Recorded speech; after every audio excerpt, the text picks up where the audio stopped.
보소서. 주께서는 중심이 진실하심을 원하시오니 내가 지혜를 은밀히 가르치리이다.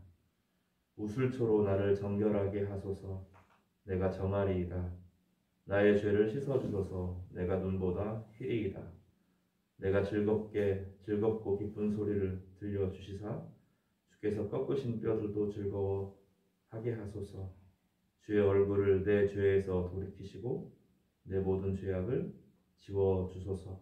하나님이여, 내 속에 정한 마음을 창조하시고 내 안에 정직한 영을 새롭게 하소서. 아멘. 영광과 존귀를 받으실 하나님 아버지,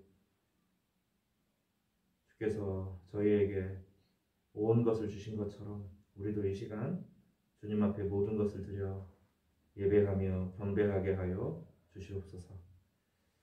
주님의 성호를 높이며 주님의 우리에게 베풀어 주신 은혜를 감사하며 또 주님의 우리에게 주시고자 할 하나님의 나라를 믿음으로 갖는 복된 시간이 되게 하여 주시옵소서. 죄가 사해지는 놀라운 경험을 하게 하시고 하나님과 맡겼던 담이 풀리면서 서로에 대한 또 이웃에 대한 우리 이기적이고 두려운 마음들이 녹아내리게 하여 주시옵소서. 우리의 기도가 깊어지게 하시고 이 시간을 통하여서 하늘에서부터 오는 위대한 즐거움을 함께 누리도록 축복하여 주시옵소서. 예수님의 존귀하신 이름으로 기도드렸습니다. 아멘. 찬송 10장 하겠습니다.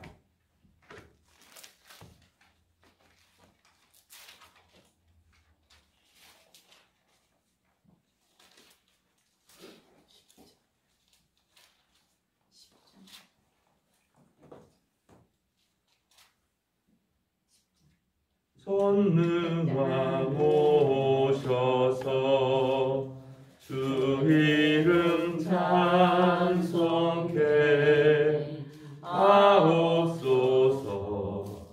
영광과 권능의 성부여 오셔서 우리를 다스려 주옵소서.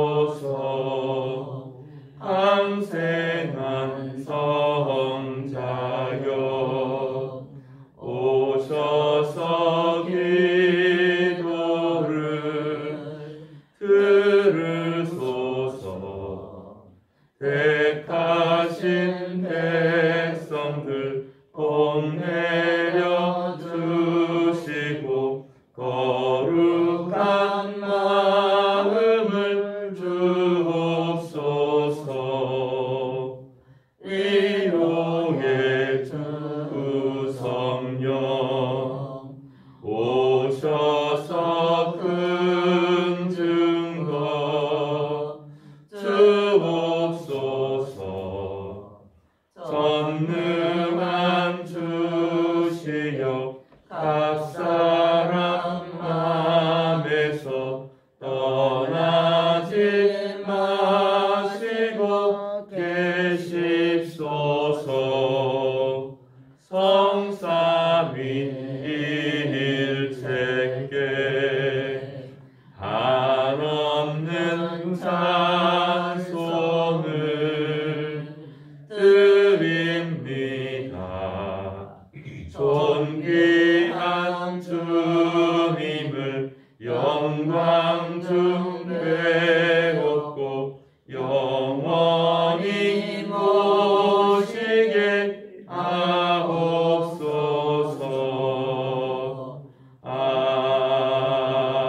아멘. 교동문 35문 10편 83문입니다.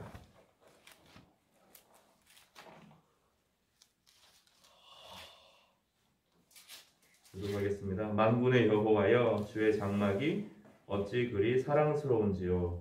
내 영혼이 여호와의 궁정을 사모하여 생각하며 내 마음과 육체가 살아계시는 하나님께 부르짖나이다. 나의 왕 나의 하나님 만군의 여호와여, 주의 제단에서 참새도 제 집을 얻고 제비도 새끼둘 보금자리를 얻었나이다. 주의 집에 사는 자들은 복이 있나니 그들이 항상 주를 찬송하리이다. 주께 힘을 얻고 그 마음에 시온의 대로가 있는 자는 복이 있나이다. 그들이 눈물 골짜기로 지나갈 때에 그곳에 많은 샘이 있을 것이며 이른 비가 복을 채워주나이다. 주의 궁정에서 한 날이 다른 곳의 첫날보다 나은즉 악인의 장막에 사는 것보다 내 하나님의 성전 문지기로 있는 것이 좋사오니 만군의 여호와여 주께 의지하는 자는 복이 있나이다. 아멘. 사도신경으로 신앙 고백하겠습니다. 전능하사 천지를 만드신 하나님 아버지를 내가 믿사오며 그 외아들 우리 주 예수 그리스도를 믿사오니 이는 성령으로 잉태하사 공정녀 마리아에게 나시고 본디오 빌라도에게 고난을 받으사 십자가에 못 박혀 죽으시고 장사한 지 사흘 만에 죽은 자 가운데서 다시 살아나시며 하늘에 오르사 전능하신 하나님 우편에 앉아 계시다가 저리로서 산자와 죽은 자를 심판하러 오시리라. 성령을 믿사오며 거룩한 공회와 성도가 서로 교통하는 것과 죄를 사하여 주시는 것과 몸이 다시 사는 것과 영원히 사는 것을 믿사옵나이다. 아멘. 찬송 250장으로 우리의 신앙을 고백하겠습니다. 250장입니다. 구주의 십자가 보혈로 죄 씻음 받기를 원하네. 내 죄를 씻으신 주 이름 찬송합시다.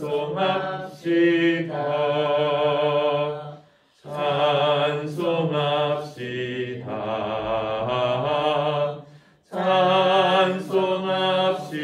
찬송합시다. 내 죄를 씻으신 주 이름 찬송합시다. 죄악을 속하여 주신 주 내 속에 들어와 계시네. 십자가 앞에서 주 이름 찬송합시다. 찬송합시다. 찬송합시다.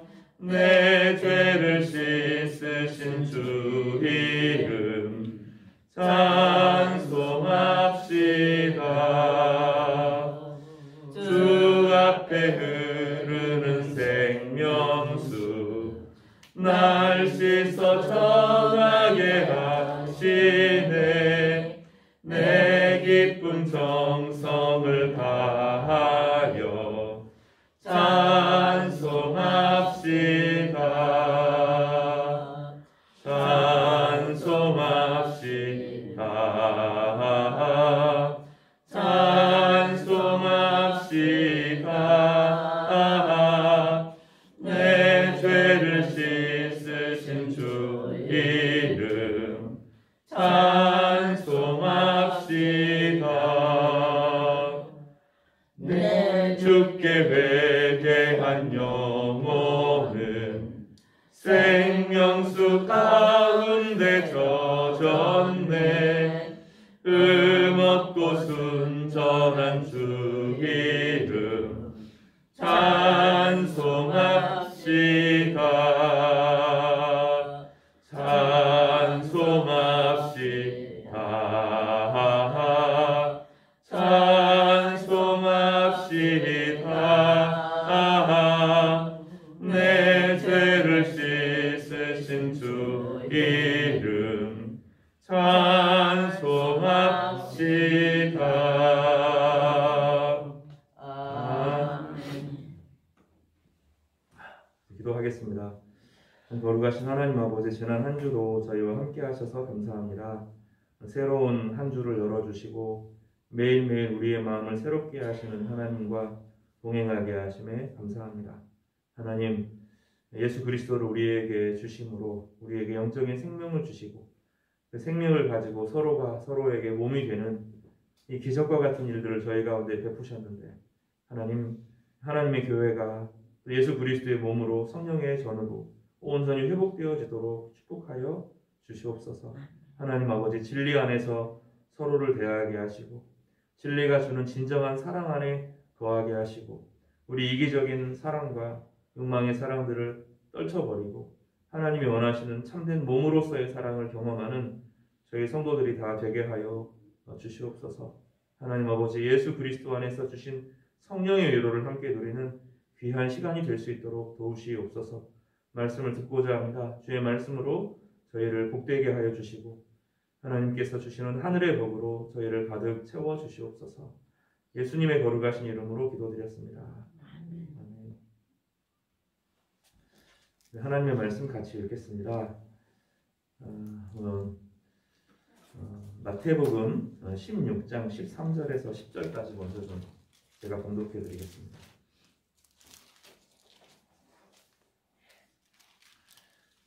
예수께서 빌립보 가이사랴 지방에 이르러 제자들에게 물어 이르시되 사람들이 인자를 누구라 하느냐. 이르되 더러는 세례 요한, 더러는 엘리야, 어떤 이는 예레미야나 선지자 중에 하나라 하나이다. 이르시되 너희는 나를 누구라 하느냐. 시몬 베드로가 대답하여 이르되 주는 그리스도시요 살아계신 하나님의 아들이시니이다.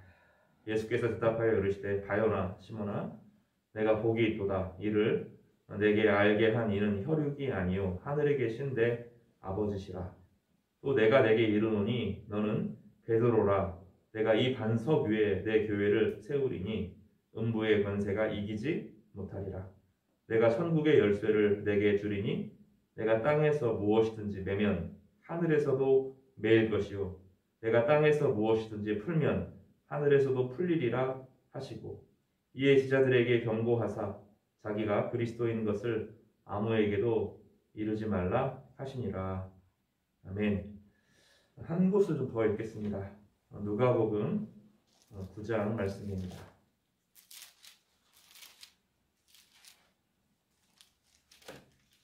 28절에서 36절까지 말씀입니다. 이 말씀을 하신 후 8일쯤 되어 예수께서 베드로와 요한과 야고보를 데리고 기도하시러 산에 올라가사 기도하실 때 용모가 변화되고 그 옷이 휘어져 광채가 나더라. 문득 두 사람이 예수와 함께 말하니 모세와 엘리야라. 영광 중에 나타나사 장차 예수께서 예루살렘에서 별세하실 것을 말할세. 베드로와 및 함께 있는 자들이 좀 더 깊이 졸다가 온전히 깨어나 예수의 영광과 및 함께 선 두 사람을 보더니 두 사람이 떠날 때에 베드로가 예수께 여짜오되 주여 우리가 여기 있는 것이 좋사오니 우리가 초막 셋을 짓되 하나는 주를 위하여 하나는 모세를 위하여 하나는 엘리야를 위하여 하사이다 하되 자기가 하는 말을 자기도 알지 못하더라. 이 말할 즈음에 구름이 와서 그들을 덮는지라. 구름 속으로 들어갈 때 그들이 무서워하더니 구름 속에서 소리가 나서 이르되 이는 나의 아들 곧 택함을 받은 자니 너희는 그의 말을 들으라 하고 소리가 그침에 오직 예수만 보이더라.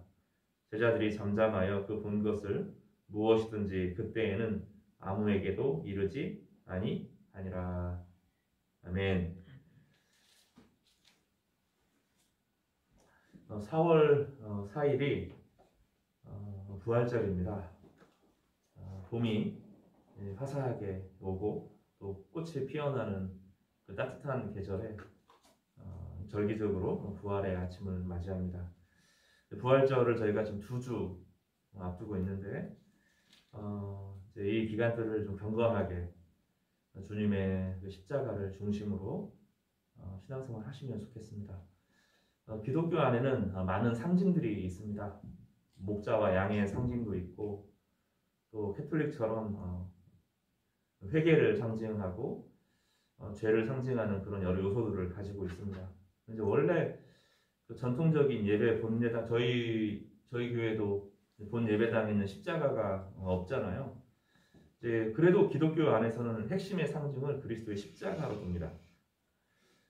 그 어떠한 것도 이 십자가의 상징을 넘어서지 못합니다. 십자가는 하나님과 우리의 화해를 말하고 죽음을 우리 죄를 다 대신 짊어지신 주님을 말합니다.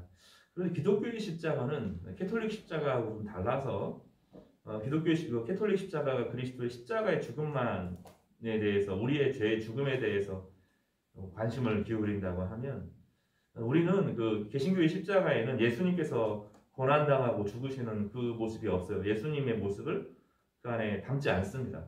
전통적으로. 그래서 그 예수님의 모습이 예수가 그 십자가는 있는 십자가의 상징은 있는데 예수님의 고난의 모습을 형상화시키지 않습니다. 그 이유는 예수님께서 거기에 계시지 않다는 것을 알기 때문이에요.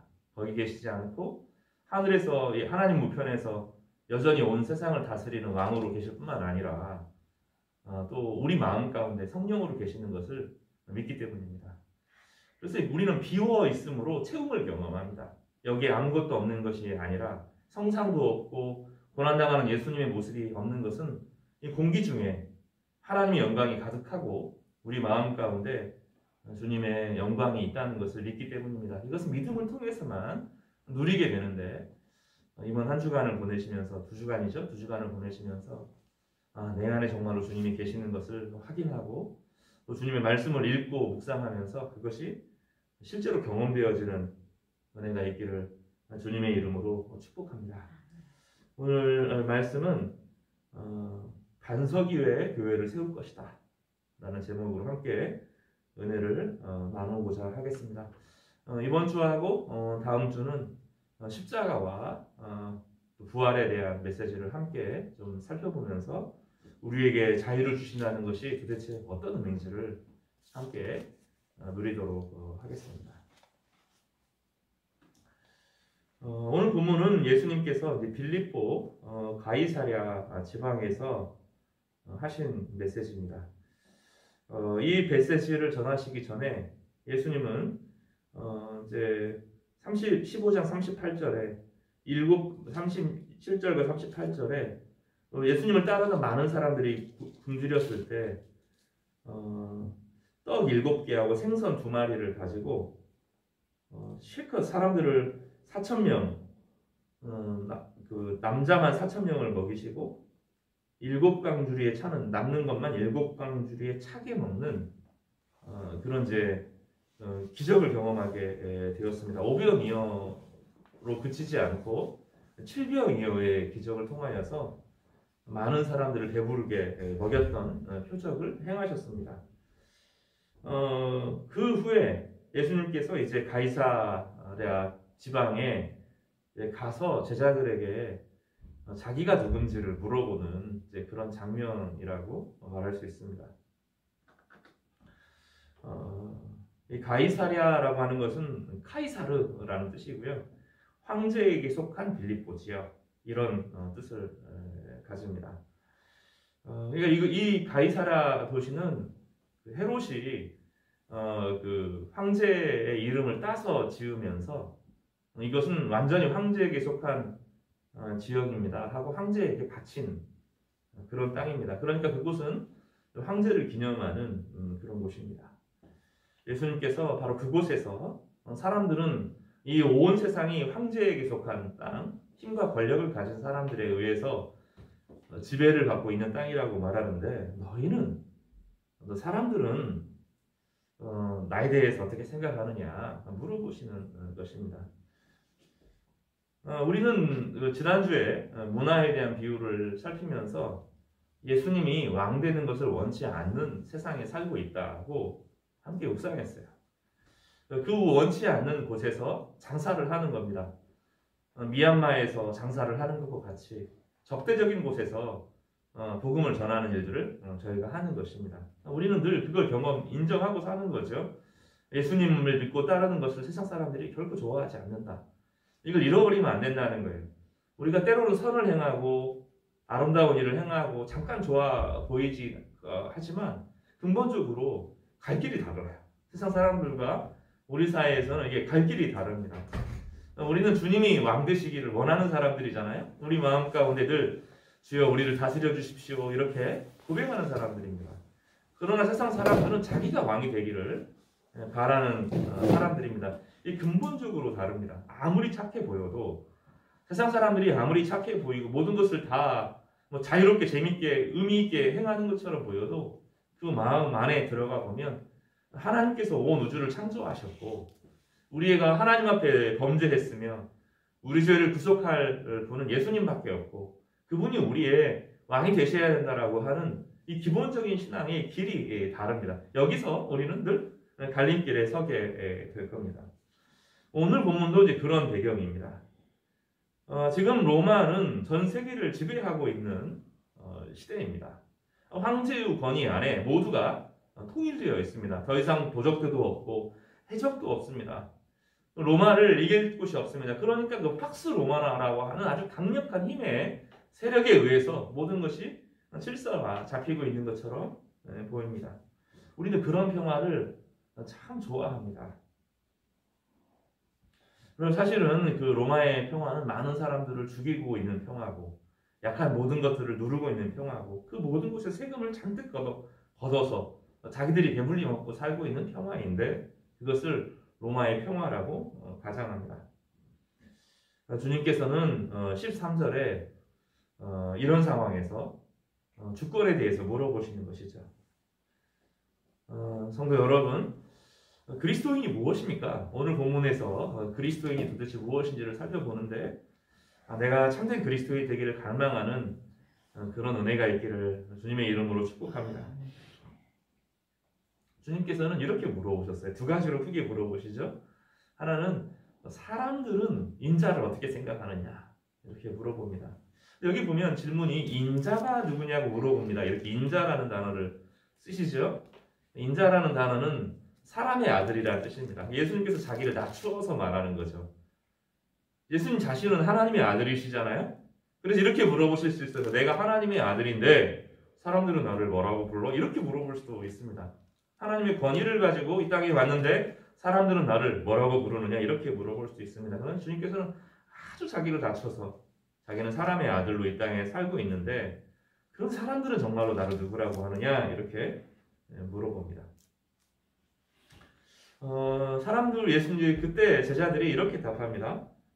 세례 요한이라고 말하고 어떤 사람은 엘리야라고 말하고 어떤 사람은 예레미야 같은 선지자 중에 한 명이라고 말합니다. 이렇게 말합니다.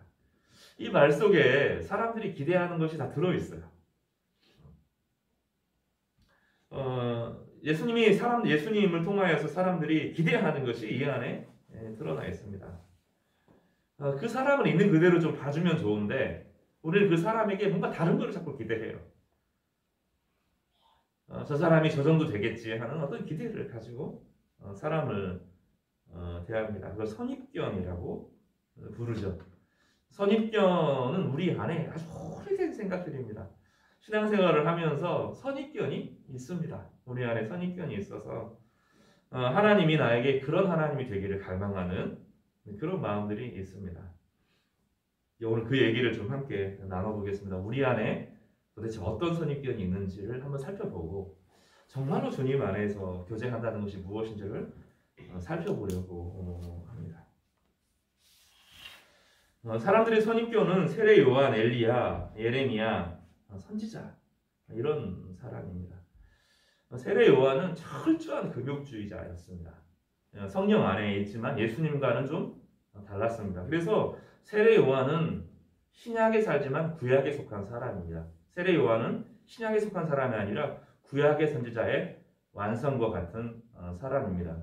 예수님께서는 세례 요한에 대해서 뭐라고 말했냐면 여자가 낳은 사람 중에서 세례 요한보다도 큰 사람이 없다.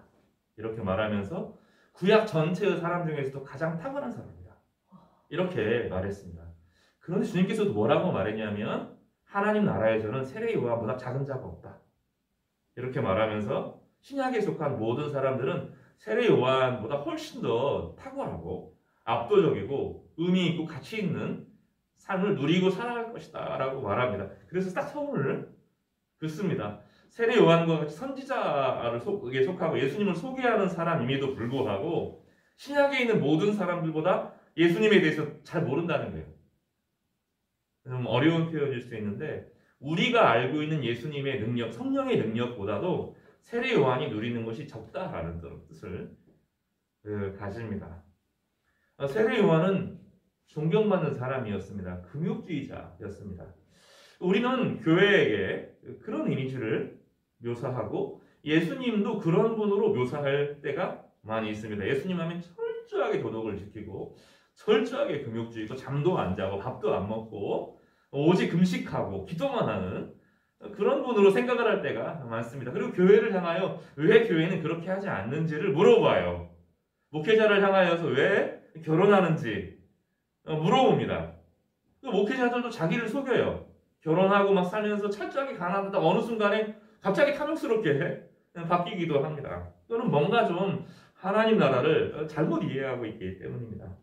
예수님은 어울리는 걸 좋아하셨고 농담도 하셨고 가나의 혼인잔치에 가가지고 거기서 물을 포도주로 바꿔주시면서 흥겹게 만들어주셨어요. 흥이 나게 하고 기쁨이 넘치게 하고 즐거움이 넘치도록 바꾸어주셨습니다. 예수님은 세례 요한이 아니라고 이야기한 거예요. 근데 사람들은 예수님에게 세례 요한의 모습을 투영시켜서 왜 금욕주의로 살지 않느냐고 비난했습니다. 여러분을 향하여서 사람들은 기독교인은 세례 요한처럼 살아야 되는 거 아니야? 더 손해봐야지, 더 희생해야지, 더 버려야지, 다 내려놓아야지, 너는 존재는 없어져야 되는 거 아니야? 그렇게 물어봅니다. 그래서 우리도 늘 죄책감이 있어요. 그렇지 않아요? 예수님처럼 살아야 되는데 세례 요한처럼 살아야 되는데 우리는 왜 그렇게 못 살지? 예수님의 상이 아니라 세례 요한과 같은 구약적인 아주 금욕적인 자기를 다 희생하고 자기가 완전히 없어지는 그런 신앙들을 우리는 꿈꾸기도 합니다. 세례 요한은 철저하게 사람을 의지하지 않았고 세례 요한은 먹는 것도 밖에서 야생으로 채집해서 먹었어요. 메뚜기 먹고 그 야생 꿀 따먹었어요. 그게 건강에 좋아서 먹은 것이 아니고요. 사람들에게 정말로 기대기 싫었기 때문입니다. 오직 하나님 한 분만 의지하고 세상에 이거 어떤 것으로도 나를 의지하지 않고 살겠다 이렇게 말합니다. 여러분 만약에 기독교 신앙이 그런 거라고 생각을 한다면 마음속으로 목회자는 그렇게 살아야 되지. 예수님은 그렇게 살았지. 우리도 그렇게 살아야지. 라고 생각하는 분들은 예수님을 따르는 것이 아니라 세례 요한을 따르는 겁니다. 자기를 속이는 거죠. 그리고 늘 자기 안에 불편함이 있어요. 성령 안에서 그렇게 살아야 되는데 내가 너무 많이 누리고 있는 건 아닌가. 그런 생각을 할 때가 있습니다. 그 정도 생각을 할 수 있으면 참 아름다운 것이죠. 그렇지만 구약적인 것이고 구약의 전형이지만 성경에서 말하고자 하는 하나님의 나라를 누리는 것은 온전하게 누리는 것은 아니라고 말씀합니다. 그래서 우리는 이 선을 예수님께서 세례 요한과 어떻게 다르게 살았는가를 잘 봐야 될 필요가 있습니다. 예수님은 그 창녀나 또 삭개오나 이런 사람들, 세리장이나 이런 사람들을 만나고 다니셨고 그들과 친구가 되는 사람이었어요. 그렇지 않아요? 근데 세례 요한은 친구가 없어요.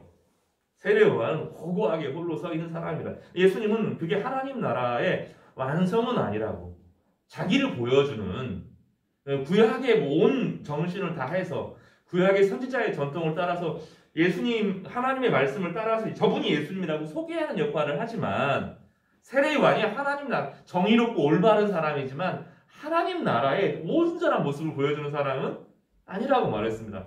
교회는 세례 요한을 따르는 종교가 아닙니다. 어떤 사람은 엘리야라고 생각했습니다. 엘리야와 엘리사의 관계가 있죠. 그 악하고 더러운 세상에서 그 거짓 우상과 맞서서 우상을 파괴하는 그런 기적과 능력을 베푸는 사람입니다.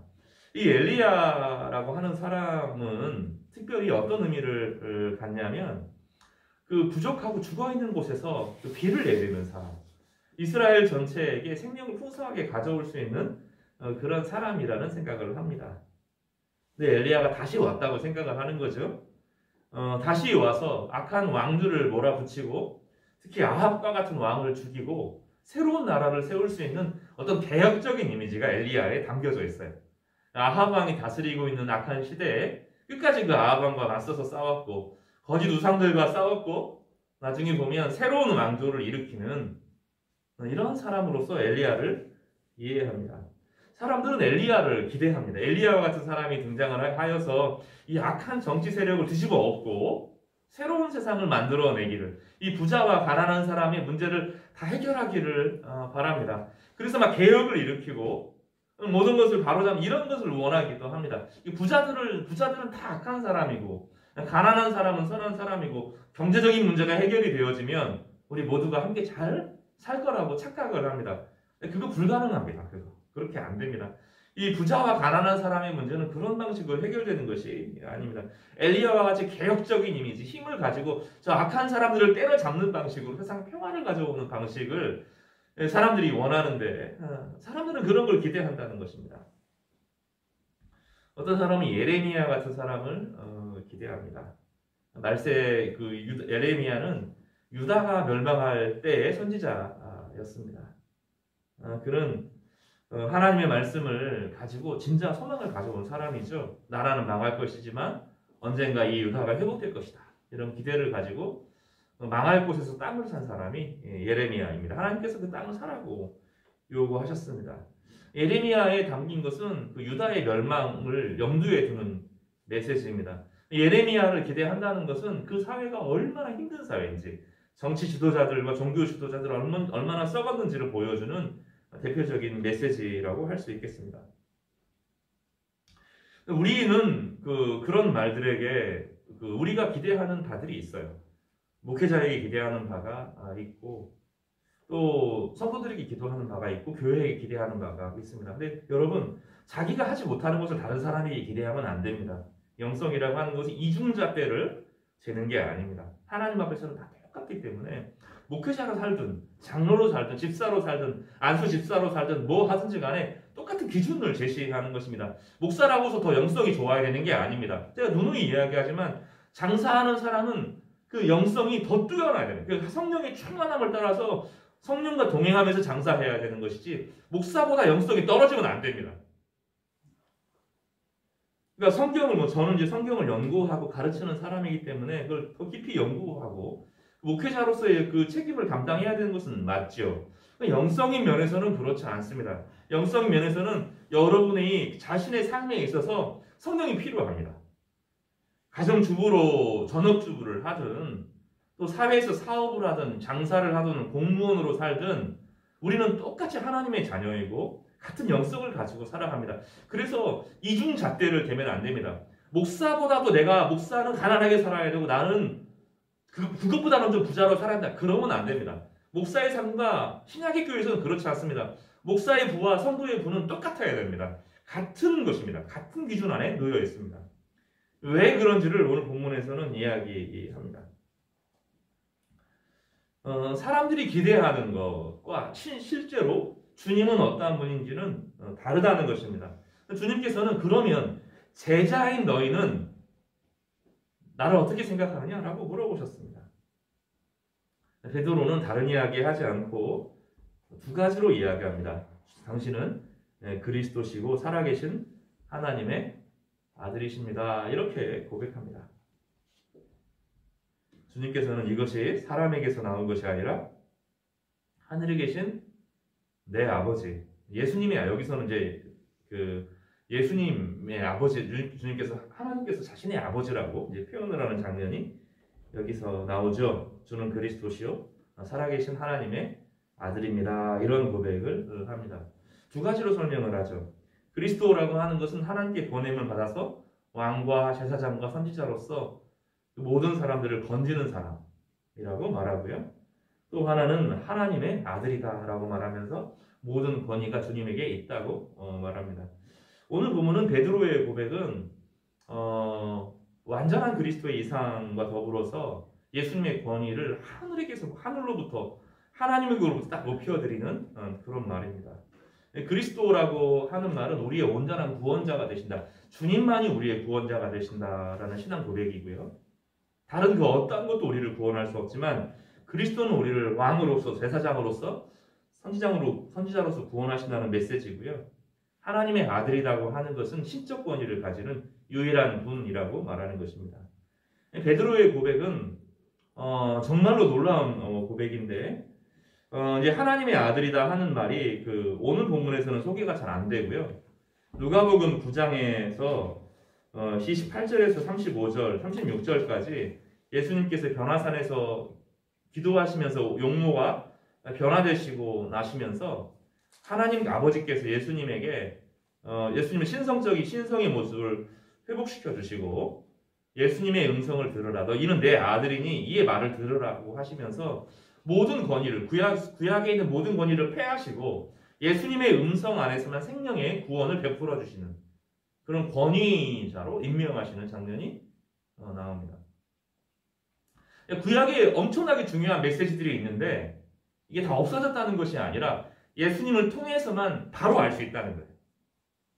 예수님을 통해서만 구약이 읽혀져야 되지 예수님을 넘어서서 읽어 나가면 예수님을 가르치는 메시지지 그걸 넘어서는 것이 아닙니다. 어떤 사람의 일부가 아니라 예수님은 하나님의 아들이셔서 그분의 말만 들어야 된다는 거예요. 그분이 우리에게 살아계시고 말할 수 있다는 것입니다. 그리고 그 말은 오늘 우리에게 말씀하실 수 있는 분이라는 거예요. 마음을 열고 주님의 음성에 귀를 기울이는 모든 사람은 성령 안에서 그리스도의 음성을 듣게 된다는 말씀을 하고 있는 것입니다. 두 번째 주제가 이제 오늘 이것은 사람들이 거는 기대하고 우리의 신앙 고백이 얼마나 달라야 되는지를 설명하는 것입니다. 세 번째 이제 오늘 핵심적인 메시지인데요. 주님께서는 18절에 내가 이 반석 위에 교회를 세우리니 내 교회를 세우리니 음부의 권세가 이기지 못할 것이다 라고 말씀하시면서 그 신앙 고백을 가지고 있는 교회는 그 누구도 흔들지 못한다고 말합니다. 바른 신앙 고백에 서 있는 교회에게는 천국의 열쇠가 주어져서 하늘과 땅을 연결하는 유일한 그 능력을 이 교회가 가진다고 말합니다. 놀라운 것은 예수님에 대한 신앙 고백을 가지고 있을 뿐인데 교회는 신적 권위를 갖게 되는 거예요. 교회 안에서 이 신앙 고백을 같이 갖고 있는 사람들이 천국을 경험하고 누립니다. 교회를 통해서 천국에 들어가고 교회를 통해서 천국의 열쇠가 열립니다. 닫힙니다. 열고 닫히는 모든 권세가 우리 가운데 주어집니다. 이건 베드로에 대한 이야기를 하는 것이 아니라 신앙 고백에 대한 이야기를 하는 것입니다. 반석이라는 말이잖아요. 베드로라고 하는 반석 위에 세우는 것이 아니라 이 베드로와 같은 신앙 고백을 하는 모든 사람들은 영적인 반석 위에 세워진다는 것입니다. 우리는 우리 신앙에 대해서 늘 의심해요. 내가 버틸 수 있을까? 내가 견뎌낼 수 있을까? 내가 믿음으로 살아갈 수 있을까? 이런 고백이 우리 가운데 늘 의심이 되어져요. 오랫동안 신앙생활을 해왔지만 정말로 내 안에 신앙이 내가 그 하나님 나라에 들어갈 수 있을까? 천국에 들어갈 수 있을까? 이런 고민들이 있습니다. 또 무엇으로 우리의 영생을 얻을 수 있고 무엇으로 이 땅에 하나님 나라를 가져올 수 있을까? 주님께서는 이 신앙 고백 안에서만 가능하다고 말씀하고 계십니다. 여기서 17절과 18절에 엄청나게 변화가 있는데 잘 알아야 됩니다. 시몬아 내가 복이 있도다 이를 내게 알게 한 일은 혈육이 아니요 라는 말이 있는데 이 본문은 혈육에 더 이상 매이지 않는다라는 말을 가집니다. 제가 예전에 한번 잠깐 보세요. 여러분이랑 친한 사람이 어떤 사람이세요? 가족이죠, 가족. 가족이 친한 이유는 그래도 마음속으로 의지가 되는 이유는 무엇입니까? 같은 배에서 나왔고 오랜 시간을 같이 보냈기 때문입니다. 여러분 좋은 친구에 대한 기억을 떠올리면 누구입니까? 사실은 예전에 알았을 뿐 아니에요. 제가 예전에 비슷한 얘기를 했어요. 미리 좀 오래전에 알았기 때문에 친구잖아요. 그렇지 않아요? 우리가 우리나라를 대한민국이라고 하는 나라를 사랑하는 이유가 무엇입니까? 대한민국이 정의롭고 정직하고 정말로 좋은 나라여서 사랑합니까? 우리나라여서 사랑하는 거죠. 그렇죠? 중국 사람들이 애국심이 지금 똘똘 뭉쳐 있죠. 근데 파오차이 이런 이야기 하면서 다 자기들 거라고 막 주장을 하잖아요. 그 중국의 그런 분위기에서 중국은 바른 길로 가야 된다 이런 얘기야 민주주의 해야 된다 그러면 몰살당하고 되게 무시당하고 힘들어하는 일을 경험하죠. 왜 그렇습니까? 자기 나라를 더 사랑하기 때문입니다. 우리는 밖에서 참 일본 사람 나쁜 사람이라고 말하지만 일본 내에 들어가 보면 조금 더 자기를 사랑할 뿐입니다. 이 자기라는 것은 자기를 중심으로 하는 자기가 미리 알았고 느꼈고 체험했고 만났고 경험했고 미리 경험했던 조금 더 익숙한 사람들입니다. 지역감정이 무엇입니까? 단지 전라도에 태어났을 뿐이거든요. 지역감정이 뭡니까? 단지 경상도에 태어났을 뿐입니다. 근데 전라도 경상도 싸울 때가 아니죠. 서울이 아파트를 계속 지금 짓는데요. 땅값을 낮추기 위해서. 그 사람들 살려고 하면 지방에서 또 사람들이 가야 되겠죠. 그러면 어떤 문제가 벌어집니까? 지역 경제들이 계속 무너집니다. 전라도, 경상도 문제가 아니라 서울과 전 지방이 싸우고 있는 중에 사실은 그 문제거든요. 지금 우리나라의 많은 문제는 서울이 너무 커져서 생기는 문제죠. 서울, 인천, 경기가 모든 걸 다 가지고 있는데 지방은 지방에서 딱 가지고 있는 거 지금 의미 없습니다. 싹 빼앗길 거거든요. 지금 다 빼앗기고 있고 가장 뛰어난 인지 서울에게 다 뺏기죠. 우리가 가지고 있는 것은 내가 가깝고 나의 이익을 위한 가족이에요. 주님은 그런 게 아니라는 거예요. 하나님 나라는 그런 방식이 아니라 신앙 고백의 공동체로 모여있는 사람들이 있는 거예요. 여기서는 혈육도, 여기서는 지역도, 여기서는 미리암도 이런 거 다 없다는 거예요. 그냥 그리스도 안에서 몸이 되는 거예요. 그리스도 안에서 몸으로 이루어지면서 서로가 서로에게 생명이 되는 관계를 설명합니다. 나중에 이제 우리가 1년 동안 하면 그걸 배우게 될 거예요. 교회가 얼마나 세상과 다른지. 이 혈육의 정을 뛰어넘는 거예요. 이게 없다는 것이 아니라 그 완전한 다른 몸을 형성하는 거예요. 그리스도를 중심으로 한 신앙 공동체로 다시 만나는 것입니다. 그래서 교회는 지나친 가족주의가 안 돼요. 가족주의가 안 된다는 것은 내 가족이 지금 내가 엄마 뱃속에서 태어난 사람만 가족으로 생각하지 않는 거예요. 그러니까 성도와 성도 사이의 관계가 몸으로 변해가는 거예요. 혈육보다 앞서는 개념이에요. 성도와 성도와의 관계가 몸으로 바꿔지는 거예요. 그래서 교회 안에서 그 권사님은 내 어머니가 되는 거예요. 진짜 내 어머니가 되는 거고 우리 아이들은 진짜 내 아이가 되는 거예요. 어떻게? 신앙 공동체 안에서 그렇게 바뀌어가는 거예요. 이 선을 못 넘으면 결국은 자기 중심적인 신앙생활을 하는 거예요.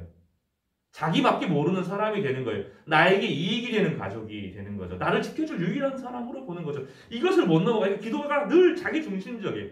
나와 내 아내와 내 자식과 내 친구와 내가 미리 알았던 김 집사, 박 집사 이야기만 내 교회가 된 내 범인. 그것을 확장시켜가는 거예요. 근데 하나님 나라는 그것을 깨트리는 거거든요. 하나님 나라는 자기를 깨트리는 거예요. 여기서 말하는 자기 욕심만 이런 게 아니라 자기가 생각하는 자기의 범위가 깨어져야 돼요. 그럼으로써 그 사람에게 자유가 주어져요. 그래서 우리는 같은 방식으로 공산주의처럼 재산을 나누는 방식은 아니지만 저 사람도 나만큼은 행복하게 살아야 된다 생각하는 거예요. 내가 하나님의 은혜를 누리는 만큼 저 사람도 같이 은혜를 누려야 된다고 말하는 거예요.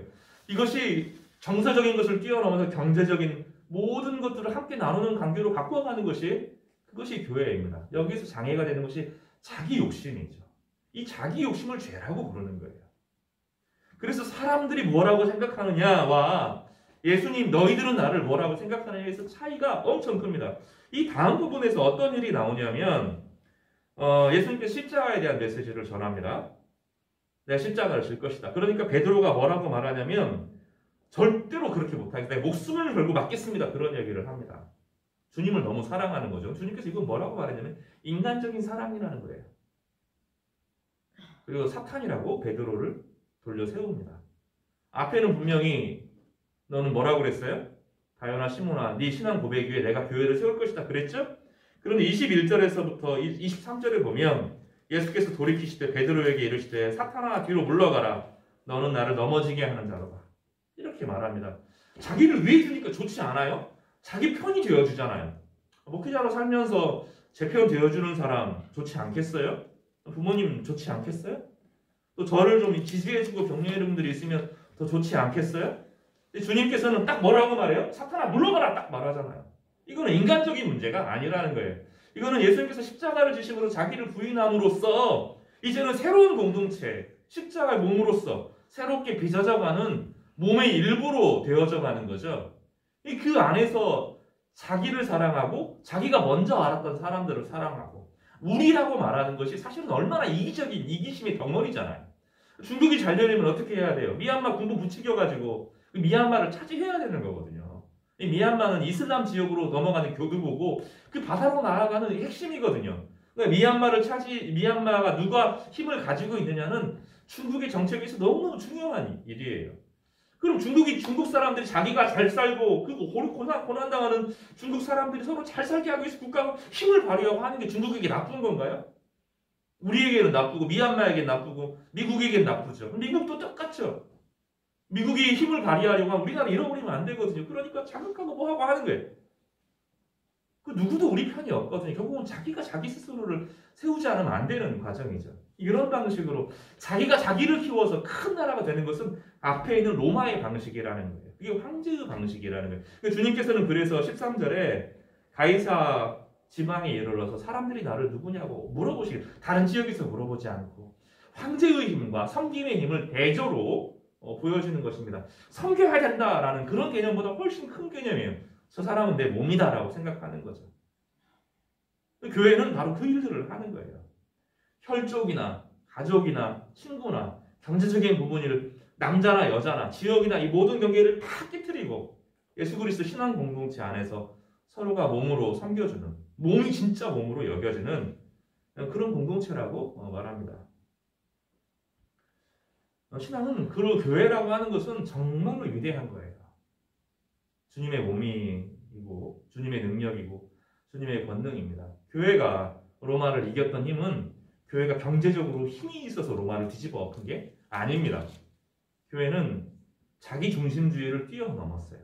여기서 말하는 우리는 열려있는 우리로 바뀐 것입니다. 자기 죄성과 맞서 싸웠어요. 교회 안에서 너무 자기 가족 하는 거 꼴보기 싫어요.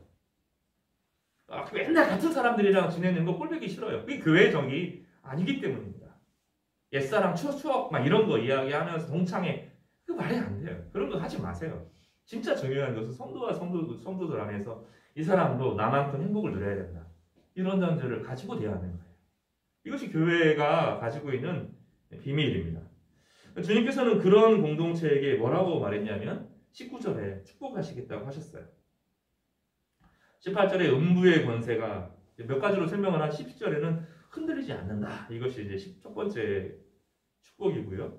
두 번째로는 음부의 권세가 이기지 못한다. 이 흔들리지 못하는 사탄의 권세가 교회를 이기지 못한다. 이렇게 말했습니다. 더 놀라운 것은 천국의 열쇠가 교회에게 있다. 그 교회를 통해서 하늘과 땅이 연결되고 그 교회가 할 일들은 많은 영혼들을 그 함께 교회로 지어져 가는 과정에서, 그래서 교회에 오는 것이 아니죠. 교회로 함께 지어져 가는 거예요. 교회에 가는 것이 아니라 목사가 교회의 주인이 아니라 내가 몸이다. 내가 교회의 몸으로 교회를 돌보는 것입니다. 자기가 자기 몸을 돌보는 것은 당연한 것처럼 몸으로서 함께 살아가는 거예요. 다른 사람이 너무 일을 많이 하면 왜 당신 혼자 일하냐고 그래야 돼요. 같이 사랑하고 섬기면서 그 일을 채워주는 모습으로 바뀌어가고 세워져 가게 되는 것입니다. 그때 어떤 일이 벌어집니까? 기도가 응답됩니다. 땅에서 풀면 하늘에서도 풀리고 땅에서 매면 하늘에서도 매입니다. 하나님께서 모든 것을 결정하시는 것이 아니고요. 교회가 결정합니다. 그리고 교회 함부로 여기면 안 됩니다. 영적인 교회는 그런 거 아니에요. 교회를 함부로 여기는 사람은 진짜 교회의 교회를 모르는 겁니다. 교회가 영생을 결정할 만큼 중요한 역할들을 감당한다고 주님께서 말씀하고 계십니다. 성도가 대단히 어려운 말씀이죠. 이것은 내용이 어려워서 어려운 것이 아니라 이 말씀을 그대로 받아들이고 순종하기가 어렵기 때문입니다. 그리고 실제로 이런 경험이 없기 때문에 그래요. 그래도 가족 안에서는 이 사람들을 나는 사랑할 것이라는 기대가 있잖아요. 근데 신앙 공동체 안에서 정말로 사랑받아본 경험, 이 사람들이 가족보다 나를 더 소중하게 여겨주는구나. 그런 경험이 우리 가운데 없기 때문에 그래요. 그것은 서로 상호 책임이기도 합니다. 교회 안에서 경쟁과 시기와 이런 것들이 들어와 있고 여전히 가족주의를 벗어나지 못하기 때문입니다. 가족이 나쁜 게 아닙니다. 하나님께서 우리 가운데 주신 선물인데 하나님은 이 가족주의에 머물러 있지 않기를 원하세요. 더 큰 가족으로 나아가도록 하십니다. 이 가족은 이것을 이 힘 때문에 다른 사람을 죽이는 게 아니에요. 국가적인 그런 것과는 좀 많이 다릅니다. 열려있고 깨어있고 늘 두려워하고 깨질 각오가 되어 있지만 상대방을 받아들이고 수용하고 내가 아파하는 과정을 겪으면서 정말로 서로를 어떤 임종과 힘과 권력과 친분과 이런 걸로 매여 있지 않는 새로운 방식의 공동체를 세워나가는 것이 이 하나님 나라의 교회라고 주님께서는 우리 가운데 말씀하고 계시는 것입니다. 성도 여러분, 예수님께서 이렇게 자기를 비우셨을 때 하나님 아버지께서 이 말을 들으라고 그러셨어요. 우리의 모든 권세는 오직 예수님밖에 없습니다. 그 신앙 고백, 주는 그리스도시요 살아계신 하나님의 아들이시다라고 하는 신앙 고백 가운데 여러분의 인생이 거룩해지고 힘이 있어지고 의미 있는 삶을 살아가시기를 주님의 이름으로 축복합니다. 기도하겠습니다. 거룩하신 하나님 아버지, 우리 안에 참 두려움이 있습니다. 그동안 사랑받지 못했고 우리 사랑이 늘 의심스러웠고 한때 사랑했던 것들이 깨어진 방식으로 빚으로 돌아왔기 때문입니다. 그래서 마음을 늘 닫고 싶고 다시는 상처받고 싶지 않고 다시는 배신당하고 싶지 않아서 나만의 하나님, 나만의 신앙을 갖고 나갑니다. 그러나 오늘 본문에 있는 것처럼 참된 신앙의 공동체는 혈족과 민족과 신분과 학업과 지역을 뛰어넘는 몸으로 지어져 가는 공동체라고 말씀하여 주심에 감사합니다. 하나님 아버지, 예수 그리스도를 통하여서 우리를 교회로 세워주셨는데 참된 교회로 저희가 빚어져 가게 하시고 교회 안에 이 영적인 권세가 회복되어지는 우리 한 해가 되게 하여 주시옵소서. 서로가 서로를 귀히 여기며 소중히 여기며 서로의 짐을 함께 짊어짐으로 하나님의 뜻이 우리 가운데 이루어지는 축복을 누리게 하여 주시옵소서. 베트남에 있는 친구들을 주님께서 기억하여 주시고 그 형제들도 내 형제임을 알게 하셔서 그들 한 사람 한 사람이 복되고 의미 있는 삶을 살아갈 수 있도록 주께서 새로운 기회들을 열어주시기를 바랍니다. 하나님 아버지, 또 저희 교회의 어린아이들 다 우리 어린아이들처럼 귀하게 여기게 하여 주시고 그 아이들에게 아름다운 하나님의 나라가 임하게 하여 주시옵소서. 교회 안에 있는 어르신들을 내 부모로 여기게 하여 주시고 귀하게 소중하게 사랑할 수 있는 마음들을 저희 가운데 부어주십시오. 하나님, 우리 힘으로 할 수 없고 주님께서 은혜를 부어주시고 성령을 부어주셔야 하겠습니다. 주께서 역사하여 주셔서 구속의 은혜를 함께 누리는 귀한 축복이 나타날 수 있도록 하나님 도와주시옵소서. 고난 주간입니다. 이제 2주간의 사순절 기간, 이 2주간 동안에 하나님의 은혜를 마음 깊은 곳에 생각하고 누리는 귀한 시간이 되도록 역사하여 주시옵소서. 귀한 예수님의 이름으로 감사하며 기도드렸습니다. 아멘. 찬송 하시고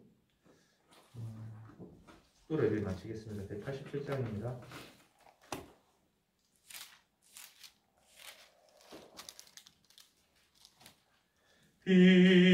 비둘기 같이 온유한 은혜의 성령 오셔서 거친 맘 어루만지사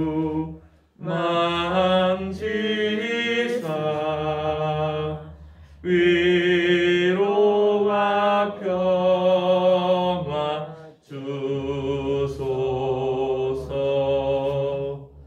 진리의 빛을 비추사 주의 길 바로 걸으며 주님을 옆에 모시사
기도로 예배 마치겠습니다.